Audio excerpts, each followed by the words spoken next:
Before we dive in, make sure to check out NordVPN. Link in the description below to stay safe online. Boost Mobile's $25 unlimited plan sounds too good to be true. Unlimited talk, text, and data for dirt cheap, so is it a legit deal or just another mobile scam?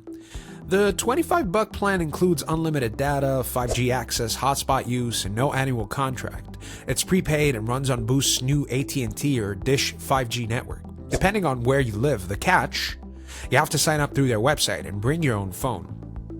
Reddit users are split. Some are saying that it's great, super low cost, especially for light users or backup phones. It's a steal. But others have had issues. Activation can be a mess, SIMs arrive late, and support is hit or miss. If you're not tech savvy or patient, it can be frustrating to get started. Is it a scam? No, it's a real plan, and plenty of users are happy with it, but it's definitely a budget service, so you're not getting premium level support or guaranteed stability. You get what you pay for, and for $25, it's not bad at all.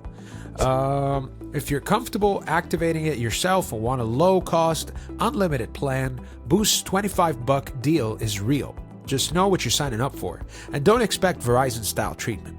Drop a like if this helps, and tell me in the comments if you take the risk on this plan. Also, don't forget to check out the links in the description below to stay safe online and subscribe. We'll catch you in the next video.